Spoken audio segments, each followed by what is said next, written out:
Wala. And we are live! I'm gonna do our countdown first.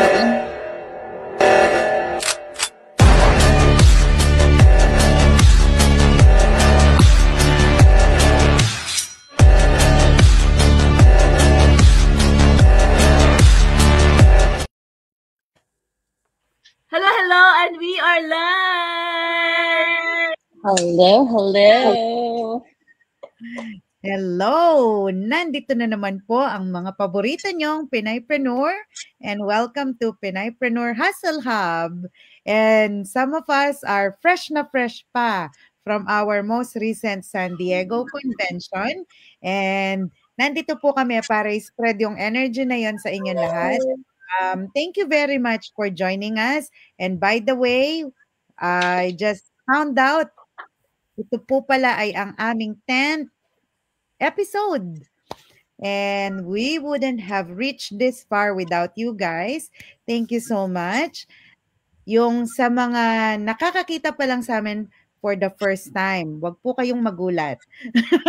Dahil kami po ay mga proud digital business owners and we hop online every other week para po makapag-provide kami sa inyo ng mga valuable information about how to become a digital business owner and also paano po ba naging possible para sa aming mga busy parents, busy busy individuals, and a whole lot more.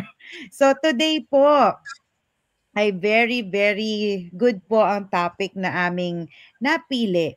Kasi alam po namin na marami po ang gustong magnegosyo online.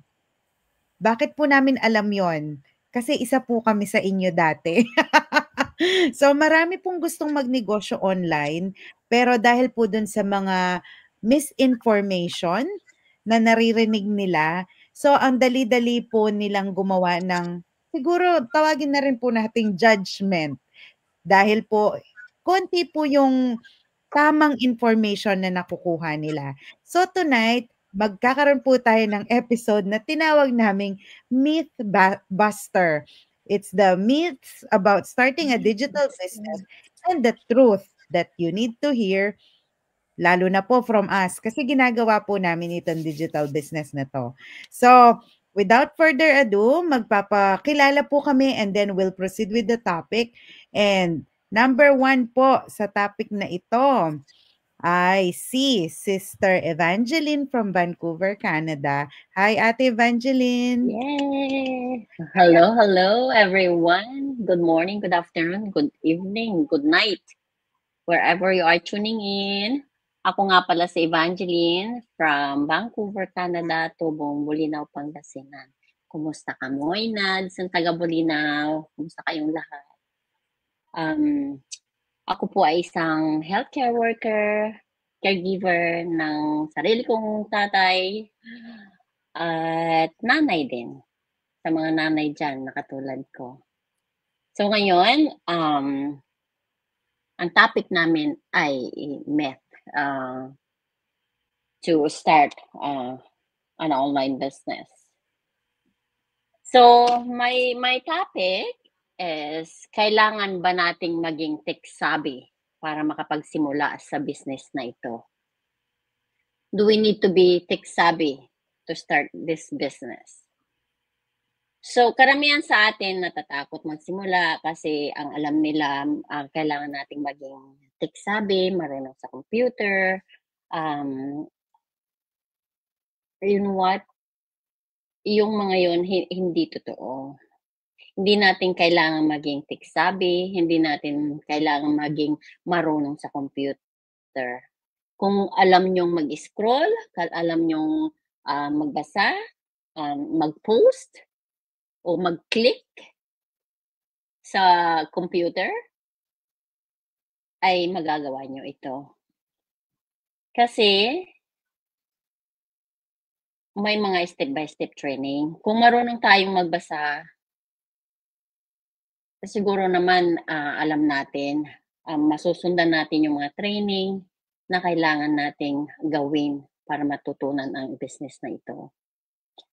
So, also hindi natin kailangang maging expert para matuto sa business na ito. As long as you know how to read, you know how to follow, and the most important is you are coachable, then you're in it. So, ang ano lang dito is yung willingness mo na matuto ng kahit paunti-unti lang. Ayun. Kaya sa tingin ko, kayang-kaya mo to. Kung sino ka kung katulad kong nanay, busy sa lahat, kayang-kaya mo to. Kaya mong isingit sa oras mo. So, yun lang ang aking nasasabi. I-try nyo. Kasi kung kinaya ko, kaya nyo rin. Ayan lang po. Salamat. Back to you, Miss Mary Rose. Yes, thank you Ate Evangeline for sharing that. Tama si Ate Evangeline. So, lalo na po, sabi ko sa inyo, nakikita nyo yung mga mukha namin, baka naiisip nyo, hindi ko kaya yung ginagawa nila. Alam nyo po ba, lahat po kami mga mahiyain nung nagsimula and hindi namin alam gamitin tong mga platforms na to. Pero tama po si Ate Evangeline kasi natututunan po lahat. And with today's access sa mga technology, kayang-kaya nga kahit ng anak ko eh. Alam na alam niya, di ba, yung mga anak natin. So thank you Ate Evangeline for sharing. And next is gonna be Sis Mary Ann from Ontario, Canada. Hello, sis. Hello, hello! Yes, hello, good morning, good afternoon, good evening sa inyo pong lahat na patuloy na sumusuporta sa Pinaypreneur Hustle Hub na every other Thursday, right? And congrats to one and all because this is our 10th episode and like what Sis Mary Rose said, hindi po magtutuloy-tuloy itong series namin kung hindi po sa inyong suporta. So maraming salamat po. Ako po ulit si Mary Ann. I'm a mom, I'm a wife, I have a full-time job as a sales administrator, and I'm an online business owner and mentor. Yeah. So for me naman, palagi ko tong naririnig, wala akong oras, right? And to be honest, I used to say the exact same thing. Full-time employee ako, may asawa, may mga anak, plus household chores. So yes, super busy rin ang schedule ko. Pero alam mo, na-realize ko na kung hihintayin ko ang perfect time, baka hindi na talaga ako makapagsimula. What worked for me was changing how I looked at time. Hindi ko kailangan ng 8 hours in a day. Ginagawa ko siya sa pockets of my day. Like, bago mag-work, during lunch breaks, habang nagluluto, nakikinig ng training, right? Or pagtulog ang mga bata. Yan, kahit 30 minutes, an hour, 2 hours, araw-araw, basta consistent yun, progress na yun. Minsan mabagal, minsan mabilis, pero ang mahalaga, may galaw. Alam nyo yan. And what makes this business doable for busy moms, parents, professionals like us, may step-by-step training, nabanggit na yan ni Sis Evangeline, right? May community support, kitang-kita nyo naman sa aming 5 ngayon. At hindi mo kailangan maging techie and expert like what Sis Mary Rose have said. Kaya hindi excuse ang pagiging busy. In fact, the reason why I started this business is because I am busy. Gusto ko ng extra income, na may flexibility at ng chance na design yung better future sa family ko. So kung iniisip mo, wala kang oras, katulad ko noon, right? Tanungin mo rin ang sarili mo. Pero para kanino ba ang pangarap mo? Di ba para sa pamilya mo rin, right? Kung kaya ko, with everything on my plate, on our plate, kaya mo rin yan. Hindi kailangan perfect. Kailangan lang maging willing. And there's one thing that I've noticed too, right? Yung mga sinasabi nating mga successful in the business or like successful in life, wala naman silang 30 hours di ba? 30-35 hours dahil successful sila. Hindi naman. 24 hours lang din ang meron sila. Di ba? So parehas lang tayo. So kung kaya nila, kaya rin natin. Yun lang po. Thank you. Back to you, Sis Ma'am R. Diba? Nakaka-inspire naman yon. Thank you, Sis Mary Ann. Tama nga naman, yung same time na meron yung mga malalaking pangalan na ngayon, pareho rin yung meron po tayo. Nasa sa atin po, paano natin gagamitin? Sabi mo nga, kaya ka nagsimula ng digital business? Kasi busy ka. Yun din naman tayong lahat, 'di ba? Busy tayo, kaya gusto natin ng extra kasi eventually itong digital business, kayang-kaya niyang palitan yung main source mo. And yun talaga yung goal namin 5 dito and the rest of our 240,000 digital business community na lumalaki kami every single day. So, kung kayo talaga ay naghahanap ng time freedom na may kasamang income, bakit hindi pa ninyo simulan? So, nandito yan sa digital business. Salamat, Sis Mary Ann. And let's fly to Sis Mary J. from New Jersey, USA. Hello, Sis Mary Hello. J. Hello everyone. Magandang araw sa inyong lahat. Ako po si Mary J. Stewart. Nandito po ako sa New Jersey, USA. Galing Baguio City, Philippines. Ako po ay isang may bahay. I have 2 girls. And ako po ay full-time physical therapist. And isa sa mga malaking hadlang sa pag-start ng business, ang kaisipang kailangan mo ng malaking halaga para mag-umpisa. So, traditional versus digital business. Marami sa atin, iniisip na para makapagsimula ng negosyo, kailangan ng malaking puhunan, libo-libo, milyon-milyon. That's true for traditional business, true yan. Kailangan mo kasi ng renta, inventory, kailangan mo ng staff at physical store. Pero sa digital business, hindi mo kailangan ng ganon kalaking kapital. Pwede kang magsimula in just small investment. Mas mababa pa sa daily coffee mo sa Starbucks. Kaya kaya hindi pera ang hadlang, minsan mindset lang. So kaya natin to kung may if there's a will, there's a way talaga. So smart investment, not big investment. Ang importante, hindi yung malaking puhunan, kundi yung tamang puhunan. Kasi iba-iba tayo ng kapasidad pagdating sa puhunan. Sa digital business namin, hindi ka basta-basta mag-i-invest. Uunahin natin ang free webinar. Yan ang offer namin. Free nga para titingnan nyo muna kung tama ba itong business na ito para po sa inyo. And then, pagkatapos nun, magko-coaching call kayo. Titingnan nyo kung ano ang gusto nyo mag-invest, kung ano po ang kaya ninyo. So, yung binabayaran mo ay yung systems, yung tools, yung training, yung mentorship, at yung coaching. Para kang nag-enroll sa crash course na pwedeng magbigay ng long-term income. Small investment, smart decision. At yung huli naman po ay yung personal story ko at yung ang personal story ko dito sa tungkol sa pag-i-invest sa isang digital business. Kasi ako mismo, hindi ako nagsimula sa malaking budget.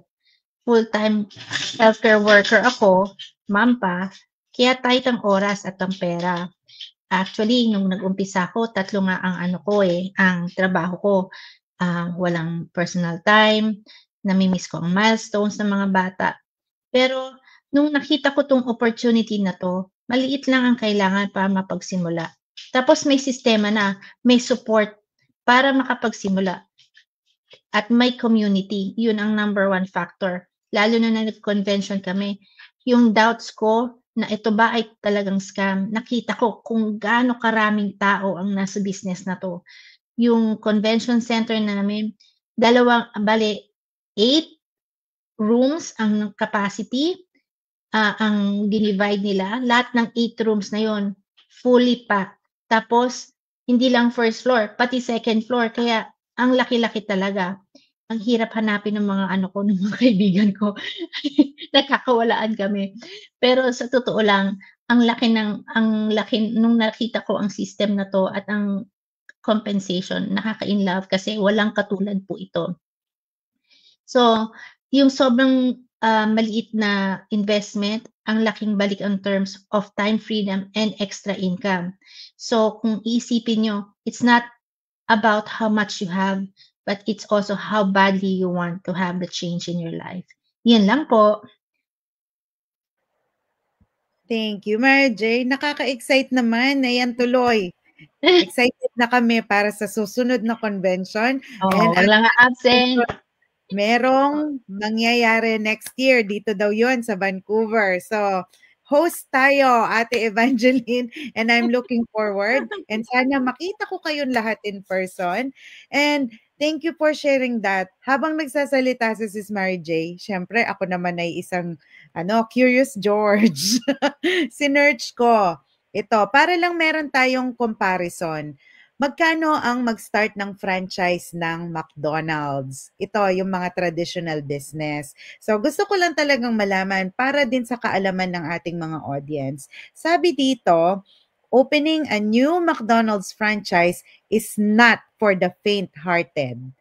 Expect to pay over $1 million and up to $2.4 million or more to get started, and then send up to 82% of your franchise's ongoing revenues back to the company.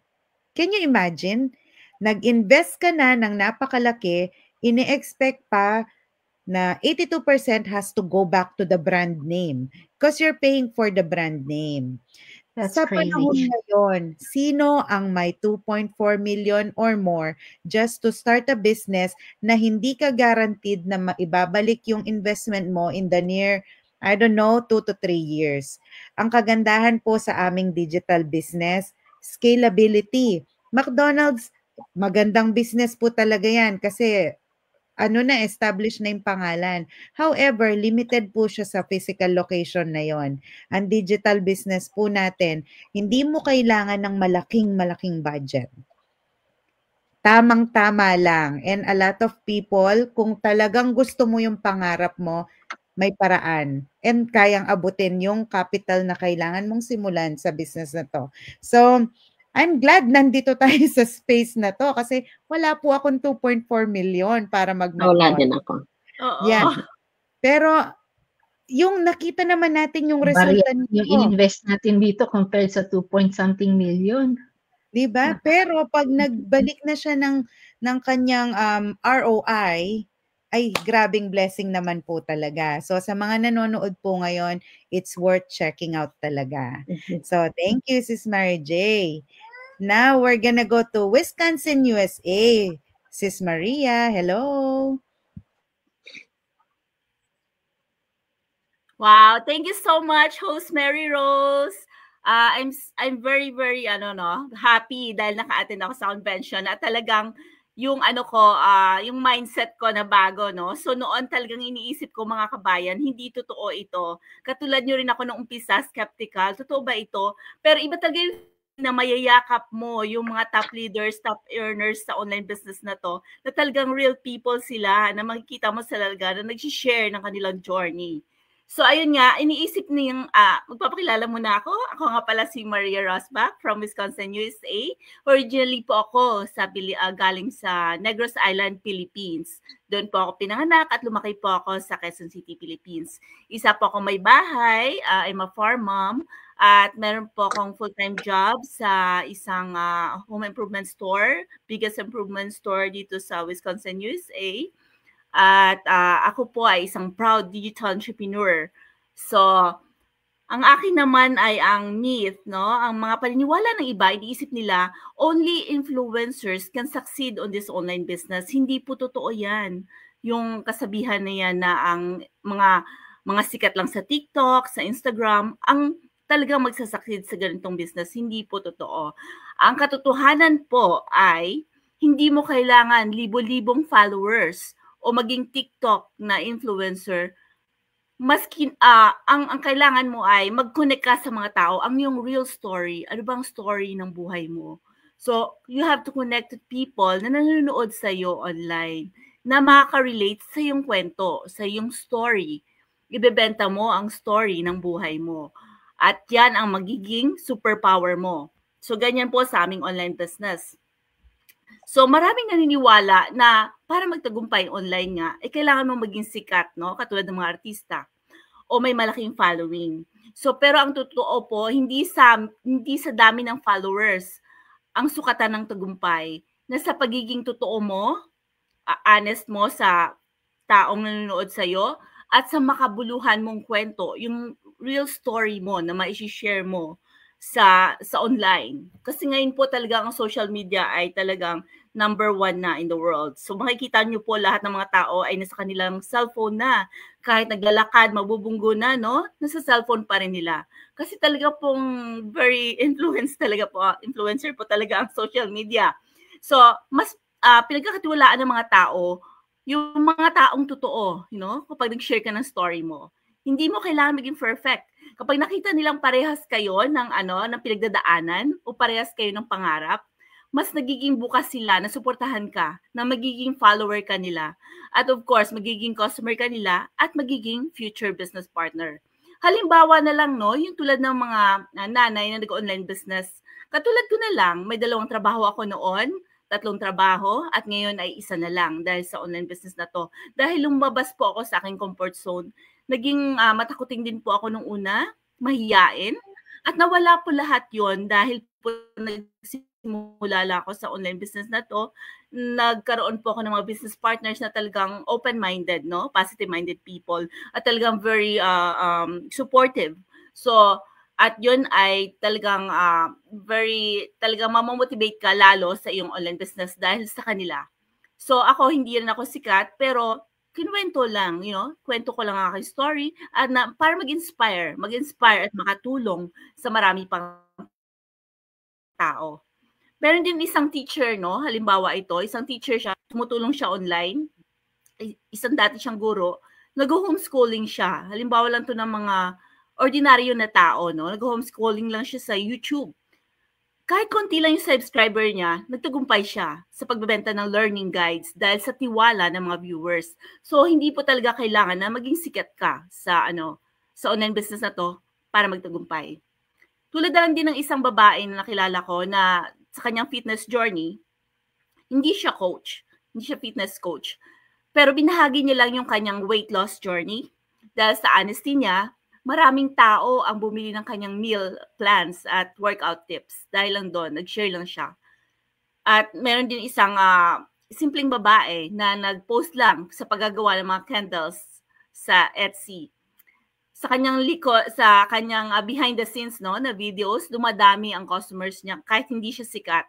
So hindi po talaga basihan na maging sikat ka or artista ka para mag-succeed sa isang online business. Hindi mo kailangan maging the best influencer. Sa amin po once you get inside our online business, mapasok nyo po siya, marami po kayong apps and tools na may tutunan na talagang ibabahagi sa inyo kung paano kayo magkaroon ng mga followers, at kung paano maging successful sa online business na to. Ito nga po yung tinatawag nila na magic in a box. Kasi po lahat nandun na. Let's say, pasok nyo po, provided na po sa inyo ang step-by-step training. Meron na po kayong mentorship. Meron na po kayong coaches na mag-guide sa inyo. Kaya hindi nyo po feel na nag-iisa lang kayo. Mayroong community support. Tumating na 251,000 online community na kami, na tumataas kami every week. Dahil sa dami pong sumasali sa online business na to. Ang napakaganda po ay talagang totoo nga, sabi ni Sis Mary Rose, hindi mo kailangan mag-umpisa sa malaking budget. Kasi nga, totoo nga yan, once you start the traditional, kailangan mo ng 22,900 to start your own traditional business. Hindi lang po yun, tulad ng mga sikat, Kasi binabayaran nga ang brand, tulad ng mga Jollibee sa Pilipinas, McDonald's, ang binabayaran po dyan ang brand. Kaya sobrang, saan ka ba naman makakakuha ng startup na 2.4 million, diba? Sa amin pong online business ay talagang maliit lang ang startup. Kung talagang willing kayo at coachable kayo and willing to learn, you can do this business. Ang basihan lang po talaga dito ay ang inyong story. You have to share your story na makaka-relate sa mga taong nanonood sa'yo.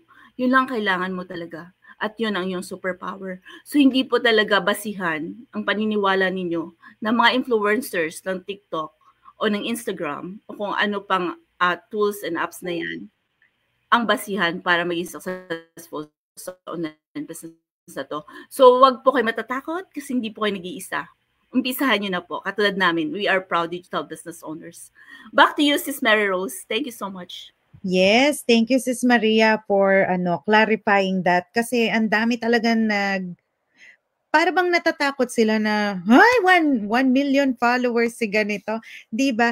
Although magandang makita 'yon, kumbaga sa resume, napakaganda ng portfolio mo, pero it's not the measure na you will make it big or not sa digital business. Iba po ang metrics namin, iba po yung paraan namin. So hindi po siya nakukuha. And sino po bang influencer ang nagsimula na merong 1 million followers? Sabi nga ni Sis Maria, basta honest ka, shinare mo yung story mo. Alam mo, yung mga tao ngayon matalino. Alam nila kung sino yung worth following tsaka yung hindi. Kasi makikita nila. And tulad nga niyan na nasa online space tayo, pag nakita nila na this is it, I like this person, alam mo, sinishare talaga nila yan, either sa page nila or sa family member or sa friends. So, yun yung connection mo na very, very powerful kasi ikaw yun. Ikaw yung, present mo yung sarili mo. So, thank you, Sis Maria. And last but not the least, ako po ay ito, ang myth buster number 5. Pero bago po ako mag-proceed, ako si Mary Rose from Vancouver, Canada. I'm Kapampangan. So, mayap bengi kaya kayungan.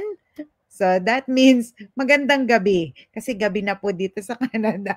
And welcome to our page. So, ang myth number 5.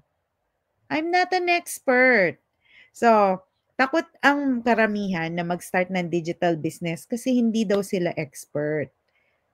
May secret po kami. Kami rin po. Hindi po kami mga expert. Actually, sa 5 naggagandahang dilag na nakikita nyo ngayon, wala po ni isa sa amin ang merong business background or marketing man lang kasi iba-iba po ang mga career namin. Ako po ay nasa healthcare, dati po sa banking, and wala pong kakonek-connection sa business ang background ko. Actually po, gusto ko po talagang maging doktor. O, di ba? May iba po talagang plano. Pero ang kagandahan po sa business na to, everybody is welcome. Ano man po ang background nyo. Ang nakakatuwa po talaga, dahil po everybody's welcome, mayroon po kaming mga nurses, doctors, engineers, architects, mga businessman na pero ibang mga negosyo ang hawak nila, and a whole lot more. Magugulat po talaga kayo dahil karamihan po sa amin, wala pong alam paano ba ang digital business. Pero nabanggit nga kanina ni Sis Maria at ng aking mga iba pang business partners na dahil po pinasimple namin yung training, kayang-kaya po na itong sundan ng mga katulad natin na wala pong background sa ganitong klase ng negosyo. So you don't need to be an expert kasi wala pong nagsisimula na expert. Tanungin din po ninyo yung mga toddlers. Gagapa, actually, buhat-buhat muna yan. Gagapang, tatayo, tatakbo. Ganito lang po ang pagnenegosyo. And ang kagandahan po dito, habang inaaral nyo yung system, pwedeng-pwede na pong mag-start kumita yung business nyo. Dahil habang nag-aaral pa kayo, sineset up na natin yung mga email, yung mga funnel, tapos natututunan nyo yung iba-ibang part ng social media, paano ninyo gamitin yung mga apps at i-present yung sarili nyo. Tulad po ng ginagawa namin ngayon, matututunan po ninyo dito. At the same time, gumagana na yung business nyo behind the scene. So, napakaganda po talaga. Hindi ko na ma-emphasize pa. Kasi yung iba, di ba, kung yung mga may plans na mag-start ng malaking business, pupunta pa yan, magbi-business schooling pa yan. How long will that take? 1 to 4 years, sabihin na natin. It won't take you years to set up your business dito po sa digital space. Napakadali lang po dahil as you go into your training, nasa-set up na po lahat. Napakadali lang po simula ng social media account. And nandito po kami. Kami po yung mga mentors ninyo. So, yun po. hindi po ninyo kailangan maging expert. Dahil kung expert na kayo, malamang po mayaman na kayo ngayon. Pero dito sa business na to, yan po ang potential ninyo na ma-achieve. So, wag po kayong matakot. Wala pong expert na nagsisimula dito, pero lahat po ang daming natututunan. So, yun po ang aking take. And, di ba, nakakatuwa, meron na naman tayong na-share sa mga audience natin. And hopefully, alam ko 5 lang po na tips or myths ang mga na-share namin. Marami pa po. So, kung meron po kayong mga katanungan, ano man po yung mga doubts ninyo about digital business ownership, you can send us a message, comment below, or just reach out to us individually kung sinong page po ang pinapanood nyo ngayon. And send nyo lang po yung mga tanong na yan dahil sasagutin po natin yan isa-isa. And I think we are good for tonight. Thank you so much for joining us again. And we'll see you again in the next 2 weeks. May mga new topics po kami ahead and we are excited to share those with you. Maraming salamat and mag-digital business na po kayo. Ito po talaga ang new way of earning extra on the side or outsourcing your current 9 to 5. Nandito po yan. Any message, Queens? Meron pa ba? Let's invite them pala sa webinar. May webinar po kami every Tuesday and Thursday, 5 p.m. PST, 6 p.m. MST. And nandyan po sa baba ang description. Sundan na lang po ninyo. If you cannot make it on those times, don't worry. May replay po kami para sa inyo. Basta register lang po kayo. Yung mga website po namin, nandyan po sa description. And yun po ang first step. Tuturuan namin kayo how you can make it big in the digital space. Maraming salamat. God bless us all. Bye. Bye. Bye.